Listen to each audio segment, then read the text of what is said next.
security framework, the governor urged public and civil servants to remain vigilant and support security agencies by providing timely information from their various communities. The security situation in our dear state, you may want to say, well, it is for our service commanders and the security agencies.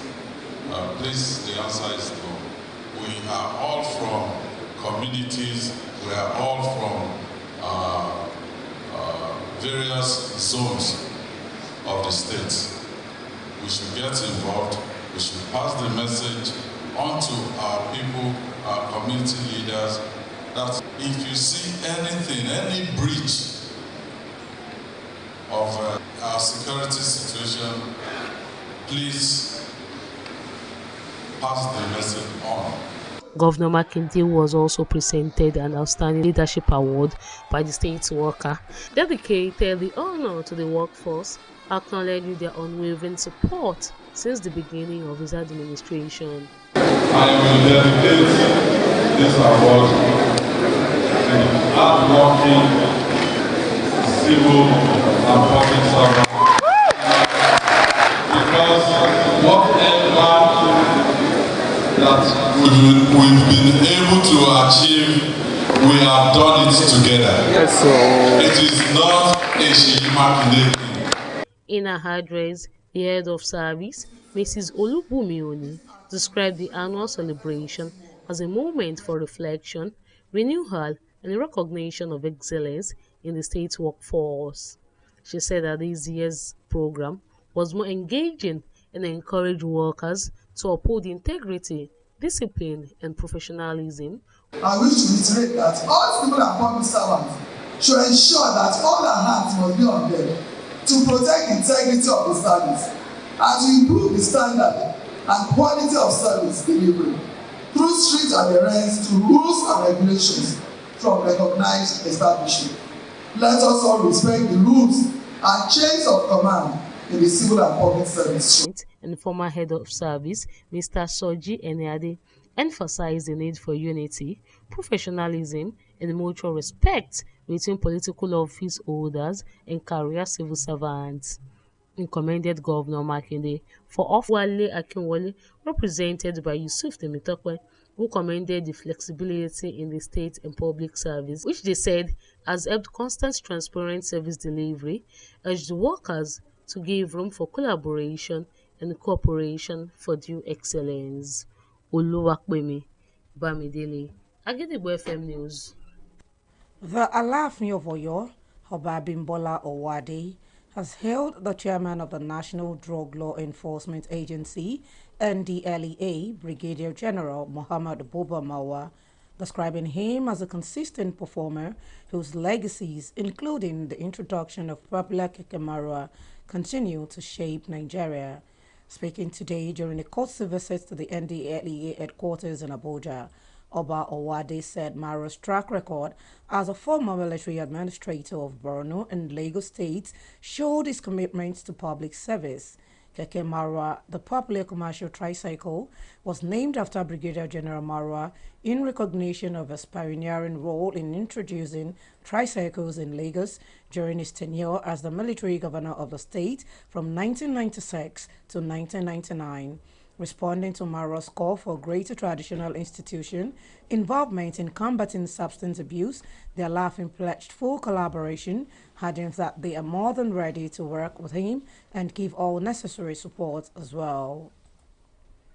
Residents affected by the construction of the Senator Rashidi Ladoja Road have been urged to cooperate fully with governor officials working within the project's corridor. The appeal was made by the committee set up by the Oyo State Governor to address issues relating to corridor alignment and setbacks. The committee, during a visibility tour of Akinyele and Ido local government affected areas, assured residents that their actions will be guided by fairness and justice. Agidigbo FM News correspondent Oluwapemi Bamidele brings the details.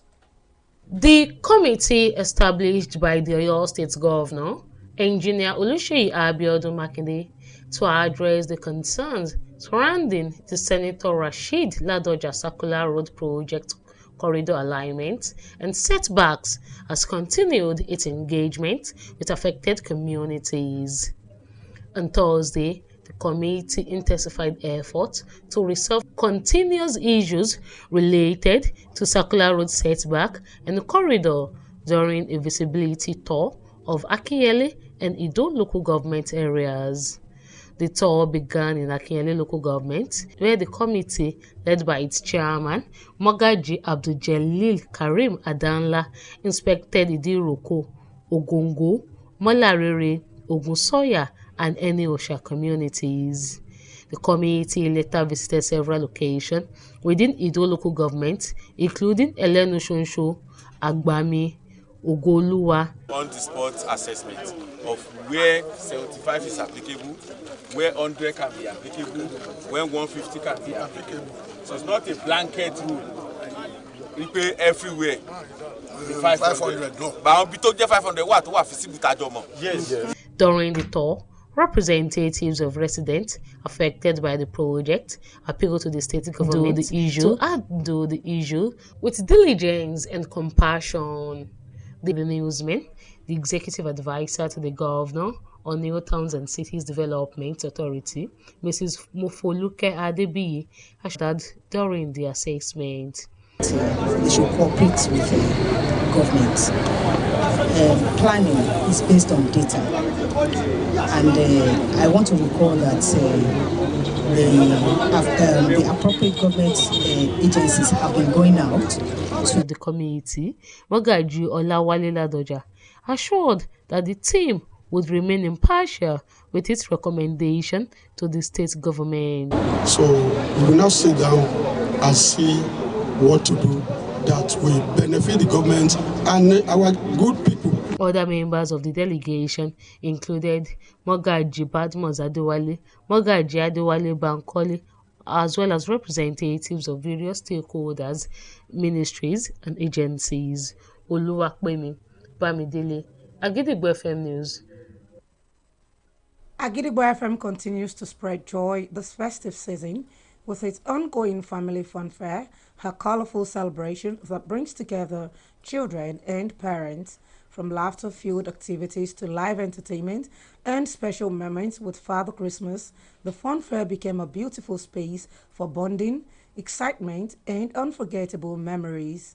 Agidigbo FM News correspondent Oluwatosin Ologun reports on how lively the day 12 of Agidigbo Family Fun Fair went.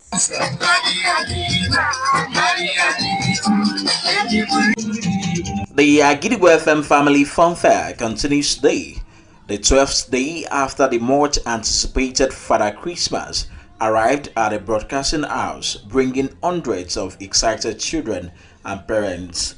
The atmosphere was vibrant and energetic, filled with music, laughter, games, and cheer, marking one of the most eagerly awaited children's events of the year in the ancient city of Ibadan.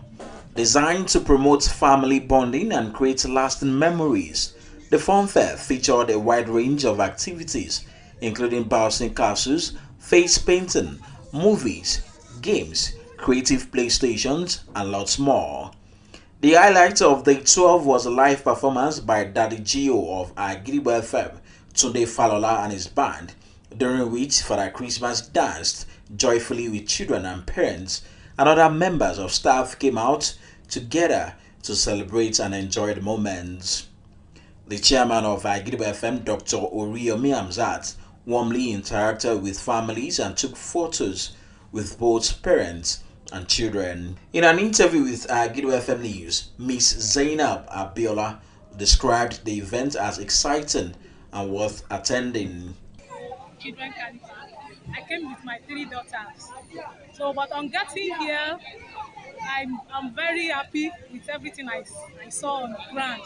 All the preparations all that have been made for the children to enjoy them. They are coming here today. In another interview with Agidigbo FM News, Mrs. Kende Akonfe shared her satisfaction with the fun fair, expressing happiness with the gifts she received from Dr. Oriyomi Hamzat. Okay, I was here last year and over last year, and it's fun. born here, so we have to come back this year. Many parents express appreciation to Agidigbo FM and Dr. Oriyomi Hamzat for consistently exceeding expectations and creating joyful experiences for families.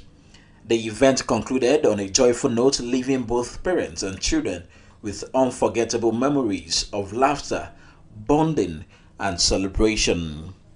Oluwatosin Ologun, Agidigbo FM News. Now it is time to link up with our United Kingdom studio for the foreign news. News from Agidigbo FM United Kingdom. I am Folashade Familusi. Thailand Prime Minister Anutin Charnvirakul has dissolved parliament after nearly a week of fresh clashes along its border with Cambodia. The party were heavily criticized for their handling of serious flooding in southern Thailand, which left at least 176 people dead. Prime Minister Anutin has executed every means in public administration to quickly resolve the urgent issue overwhelming the country. He said the appropriate solution is to dissolve parliament, which is a way to return political power to the people. However, he had promised to dissolve parliament when he took power in September. General election in Thailand to be called within 45 to 60 days. The United Kingdom's economy shrank unexpectedly in the lead-up to the budget. According to the latest officials figure, the economy shrank by 0.1% in the 3 months to October. The government has made economic growth one of its key priorities. A Treasury spokesperson said the government was working to boost economic growth through reducing energy bills and major infrastructure investments. A further reason to expect the Bank of England to cut interest rates on business owners, including car-producing companies. That's the news from Agidigbo FM, United Kingdom. I am Folashade Familusi. Welcome back. We shall also be moving to our Maryland studio, United States, for more foreign news. News from Kule Amzat Studio, Agidigbo FM, United States. I am Oluwatosin Soya.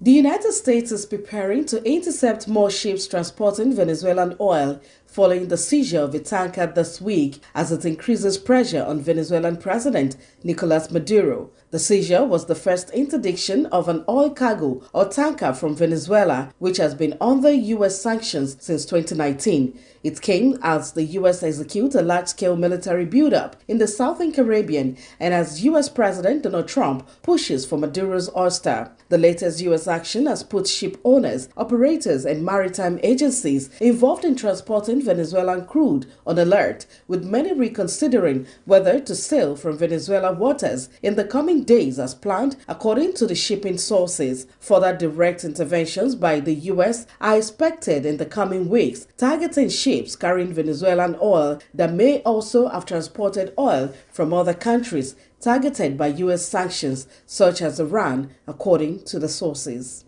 The United States has threatened to reduce its foreign assistance to South Sudan unless Juba lifts what it said were illicit fee on humanitarian shipments. In an unusually pointed statement entitled "Time to Stop Taking Advantage of the United States," the U.S. Bureau of African Affairs accused South Sudan's government of imposing exorbitant fee on humanitarian shipments and obstructing U.S. peacekeeping operations. South Sudan's Humanitarian Affairs Minister did not immediately respond to a request for comment. The U.S., which has carried out rapid and deep cuts to foreign aid this year, is the largest humanitarian donor to South Sudan. The country of 12 million has been ravaged by conflict since winning independence from Sudan in 2011. Foreign donors have repeatedly objected to attempts by South Sudanese authorities to collect taxes on humanitarian imports. And that ends the news from Kule Amzat Studio, Agidigbo FM, United States. I am Oluwatosin Soya. Welcome back once again, and now to the exciting world of sport, where the Super Eagles head coach Eric Shikoshel has opted for goalkeeper Stanley Nwabali, defenders Calvin Bassey, Semi Ajayi, and Zaidu Sanusi, midfielders Wilfred Ndidi and Frank Oyeka, and forwards Victor Osimhen and Ademola Lookman, and 20 other players to make up Nigeria's 28-man roster for the 35th African Cup of Nations starting in Morocco in 10 days' time. The Franco-Malian also picked defenders Chidozie Awaziem and Bright Osayi Samuel, midfielders Fisayo Dele Bashiru and Raphael Onyedika, and forward Samuel Chukwueze and Simon Moses, among others. The Super Eagles will clash with the Pharaohs of Egypt in a friendly encounter at the Cairo Stadium on Tuesday, 16 September, before flying abroad. A chartered flight from Cairo to Fes 2 days later. The three-time champions will also take on the Taifa Stars of Tanzania on 23rd December before further group phase encounters against Tunisia's Carthage Eagles on 27th December and Uganda's Cranes on 30th December. To wrap up the news this evening, here is a recap of the headlines. Makinde praises Oyo State civil servant, credits success to dedication. Alafin hails NDLEA boss, recalls Kekemarua's legacy. Silent Prime Minister dissolves Parliament to return power to people. United States threatens courts to South Sudan aid over humanitarian fees. Super Eagles coach picks Mwabali, Osime, Ndidi, 25 others for 35th AFCON. And before we go this evening, here is a quick tip. Do the best you can until you know better. Then when you know better, do better.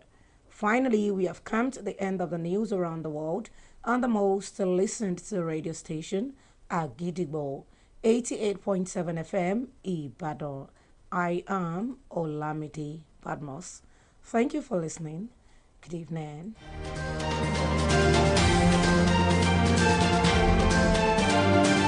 There's a lot to digest and a lot of voices to be heard. Stick to the frequency that amplifies these voices, stories and reports that make the difference. This is Agidigbo News, 88.7 FM.